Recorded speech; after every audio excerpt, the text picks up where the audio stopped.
talk to you today about being the light of the world.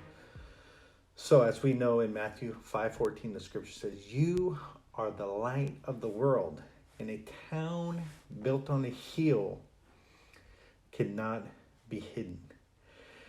Now, this is a very bold statement, right? You are the light of the world. Now, this is Jesus talking to other people.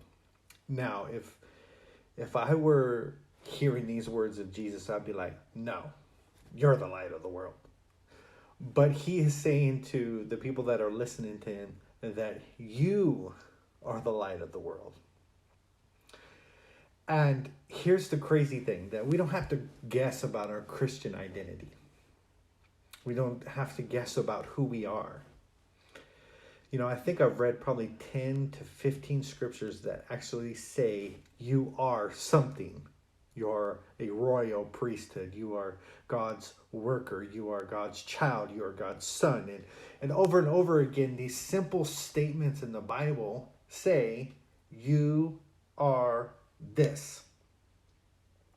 What's crazy about this is we get confused in our head about who we are. We think we are what we do. We think that we're an accountant, a financial advisor, and all of these things that are natural. And the problem with that is that sometimes our occupation changes. God forbid, sometimes even our role as a father or a mother, even those roles change. And so oftentimes we're trying to place our identity in these roles and these external things that can shift at any given moment. For example, when I was working in construction, I was a construction management company, and we built homes. Well, in 2009, all of that stopped. I was no longer working in construction. I was no longer building homes. But my identity was wrapped up in that. This is what I am. I had a vision for my life. I was going to be an area manager and have, all these superintendents underneath me, and I was going to do all these things. And so I had my identity, who I was, wrapped up in what I did. And of course, what began to happen? Spiral, depression, out of control up here in the mind, because I was so attached in the natural to this identity that wasn't even mine. You see, our identity is that of a light to the world. And we don't have to guess about our Christian identity. You see, if you're in the recovery process like me, if you've been through trauma, you've been through pain, being a light is what it's all about. That means you went through your pain, your trauma, and you have received revelation because of that pain and trauma. And you can give that light and that revelation to somebody else. And that's what it's all about. You see, it's taking your personal revelation, that is your personal light, the light that you received, the healing that you got, and the new mindset and the new lifestyle that you have now. It's taking that light and giving it to somebody else. The only requirement for that is first you got to have some light, right? You got to have some revelation of your own. You got to have some inspiration of your own. You got to have something going on. But here's what begins to happen is that a personal fire begins to light on the inside of us. And that is lit by God himself. He comes, it kind of reminds me of the birthday cake, right? I remember the last birthday party we had, I lit the candle, and I took that candle and I began to light the other candles inside the cake. And so what begins to happen is this passion and this fire begins to consume us inside of our heart, right? And we become to be, we're lit up, we're on fire, we are light, and we are passion. And we take that candle, we take that light that we have, and we give it to somebody else. And we begin to light other candles. This is part of our Christian identity. We can't escape it even if we tried. There's no way around this. You, my dear friends, are the light of the world. Because you have the revelation, you have the relationship, you have what this world needs. And what is crazy is this old adage always rings in my head. You can't keep what you have unless you give it away.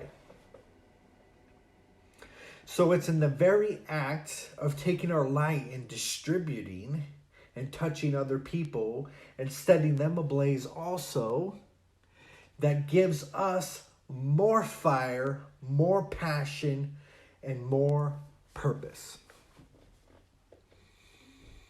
You are the light of the world. Jesus goes on to say, it's like a city on this hill. I've lived in the mountains quite a bit, the mountains of California, the mountains over here in Idaho, and you see all those pretty houses on the hill, right? You can't hide them. When they turn their lights on, you know they're present.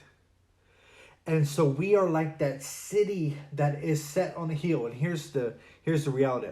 We can't hide it even if we tried. There's too much passion going on inside of us. There's too much love. There's too much everything going on inside. We couldn't even hide it even if we tried. But sometimes we do try. Sometimes we put a blanket over it. Now, Jesus goes on in his little analogy there and says, do men light a candle and put it under the bed or under a bushel? And he's like, no. They light a candle and they put it up for what? So all may receive the benefits of this light. So I'm going to ask you this question. Have you been hiding your light? Now, you were called to shine. You were called to have an effect on this world, a positive influence, inspiration, and revelation to the world. So my question today is, are you hiding it? How do we hide it? We hide it with addictions. It begins to put out the light. So we have this fire and we have this passion. And we have outside influences that can come upon this light and come upon this fire and do what?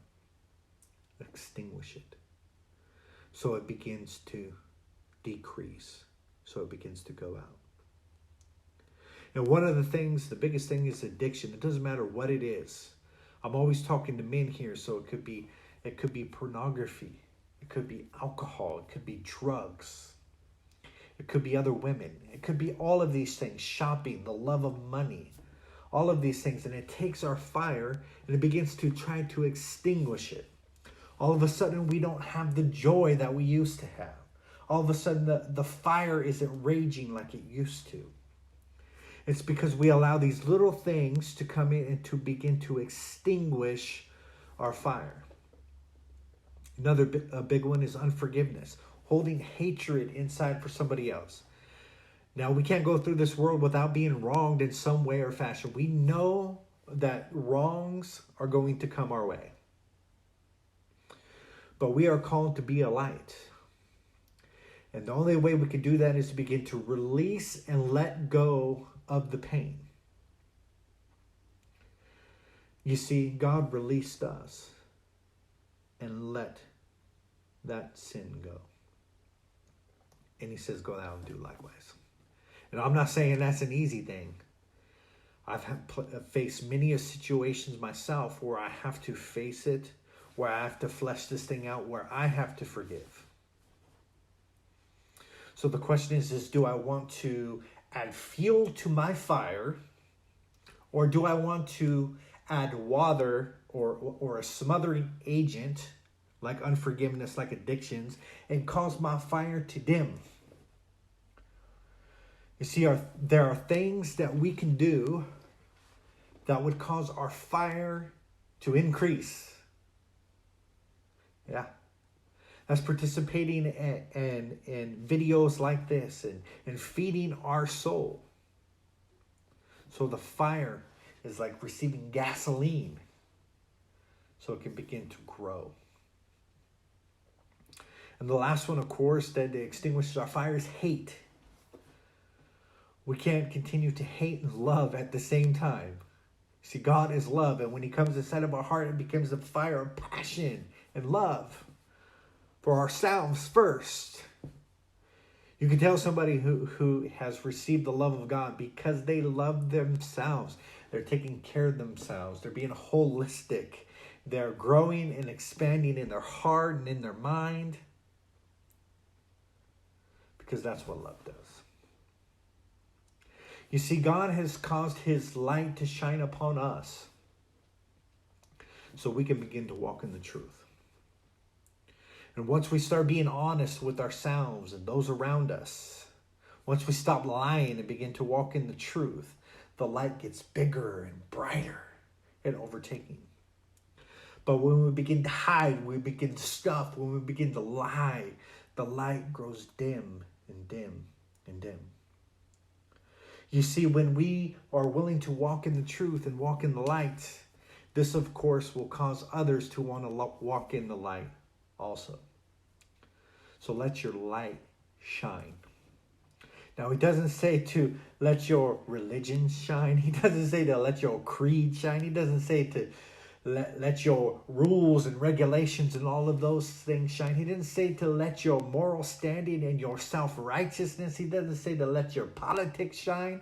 He didn't say anything. He said, let your light shine. That is the revelation that you have and the inspiration that you have and the things that God has placed inside of you.